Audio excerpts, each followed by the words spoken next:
Hey guys, today we have a quick explanation of the main video modes on Sony cameras. What are they, what makes them different from each other, and when should you use each one? More importantly, when should you not? Most of our demonstration will use the Sony ZV1, as I'm guessing that's more likely what you're using if you're new to cameras or new to Sony. But what we discuss here applies to any recent Sony cameras, and we have examples from my A7C and A6400 as well. So if you aren't familiar, we are going to get you up the learning curve faster than Sonic the Hedgehog after accidental amphetamine abuse. Everything we are going to cover is listed here, along with links to all the gear used and timestamps in the description. If you enjoy the video, then like, subscribe, and let me know any questions or thoughts in the comments. But right now we have 5 major modes to cover, so let's go. First, we have full auto mode. This takes care of everything for you. It controls aperture, shutter, and ISO, and it may be a natural place to start as a beginner. Choose this from the mode selection screen of the ZV1 or by pressing the record button with auto selected on the mode wheel of your crop or full frame model. Beyond the main controls we already mentioned, full auto removes control of a bunch of other features.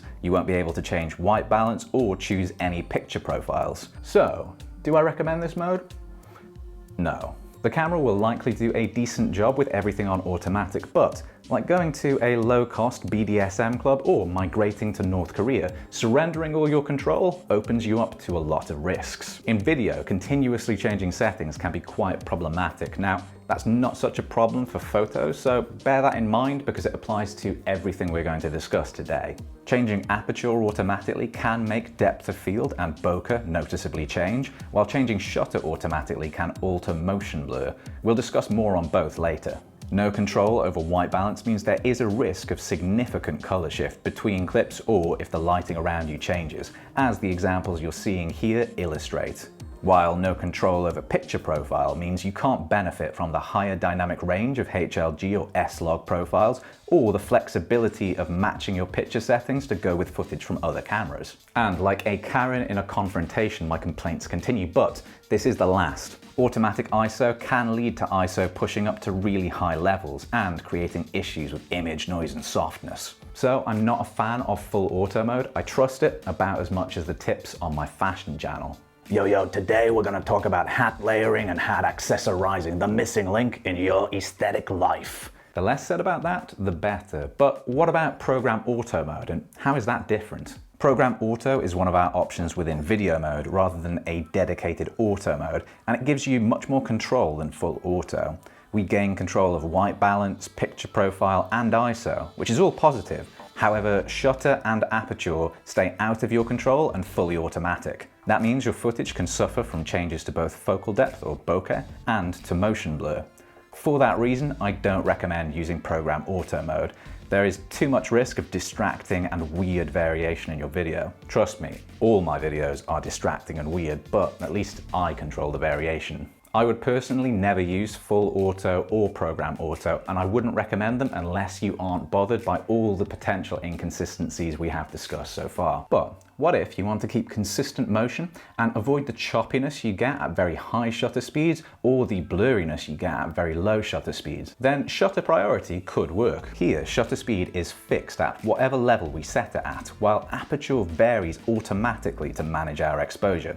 Everything else remains within our control. This mode can be great for ensuring you get the cinematic looking motion blur at 1/50 shutter, and it's ideal for landscape or wide shots where you may not have any noticeable bokeh anyway. It's also good for ensuring you don't get any light flicker when shooting with artificial lights in shot. Full explanation of light flicker right here. However, the automatic variation in aperture that this mode uses to control exposure means changes in focal depth and bokeh on closer or more middle distance shots. In video, this variability can be more distracting than me in the queue for a restaurant. Yeah, this place is such a positive action employer. I hear one waiter suffers from skin-eating bacteria. They don't discriminate against him. And the chef believes that hand washing infringes their human rights. Talk about forward thinking, right? Another drawback of shutter priority is if you're in bright conditions and your lens has a modest minimum aperture, like the f11 of the ZV1, you might end up with footage that is still overexposed or washed out at 1/50 shutter, even with the minimum ISO setting. For those reasons, I can recommend shutter priority for photos or distant focus landscape shots where you want to carefully control motion blur, but bokeh or focal depth don't really matter. For all other situations, I don't really recommend it. How about aperture priority mode? Can I finally recommend that for video? Well, yes, but like when people ask how popular I was in school, there are some important caveats. With aperture priority mode, we control everything except shutter, which remains on automatic and varies to control our exposure. If you use the background defocus or bokeh mode of the ZV1, this is the same thing. We ensure a constant focal depth, so background bokeh is consistent, but the variable shutter means that motion blur can vary. In bright sunny conditions, shutter speed will be very high to compensate. This can give rapid movements a weird, jittery look like a claustrophobic cocaine connoisseur at a caffeine convention, but it's much less noticeable on slower or more subtle movements. So aperture priority is my recommended mode for low-hassle vlogging and most video applications, unless you really need that cinematic motion blur or your shots have got large amounts of rapid movement. For vlogging in daylight, this mode can actually be a bit of a bonus, since a fast shutter speed will eliminate motion blur you would otherwise get with each step. That makes stabilization with Catalyst Browse, a great option on Sony cameras released since 2020, work even better. More info on Catalyst right here. That fast shutter speed can create light flicker if you have certain artificial lights in your shot, making your footage look like a terrible, terrible rave. So what's the solution, Dave? You spent the video complaining more than the average social justice warrior on Instagram. Wow, maybe the use of red in traffic lights is offensive to sunburnt people. Damn you, patriarchy! Well, like the fact that many people think their opinions are important, there are no elegant solutions here. But we do have another trade-off option, and that is manual mode. Here we control and set everything. 1/50 shutter for cinematic motion blur, wide maximum aperture like the f1.8 of this lens for that beautiful blurry background bokeh. So you should always use manual mode, right?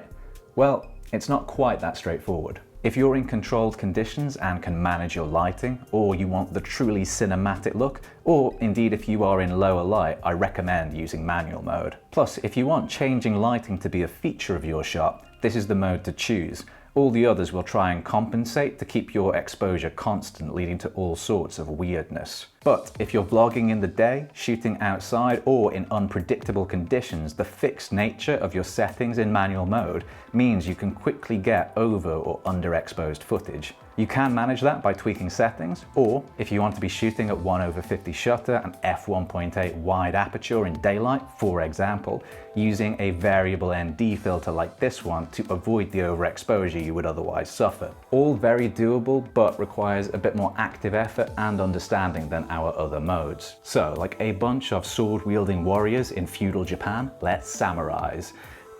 Damn you, autocorrect. That should have been, let's summarize. I would avoid the full auto and program auto modes. Like my court-mandated therapy sessions, there is just too much risk of distracting problems. Shutter priority can be useful for landscapes, but that variability in focal depth can be super distracting, so I would avoid it for other situations. Aperture priority is my choice for vlogging and quick run-and-gun shooting situations. Manual mode gives you full control, so you can fix the issues with all of the other modes, but at the cost of paying more attention and putting in more effort. As with all things, take these tips, learn, experiment, and work out what is best for you. And before long, you will be just like Metallica prophesied in 1986, a master.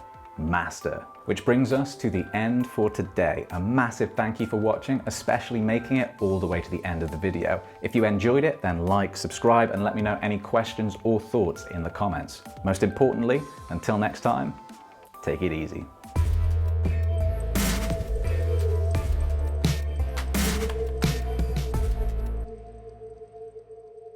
Okay, other terrible Metallica jokes. What would you call James Hetfield if he was in an emo band? James Heartfelt. And what about if Kirk Hammett was Shakespearean? Kirk Hamlet. I think samurais had a suicide that they would do when they dishonored themselves. Pretty sure I need to go and do that now.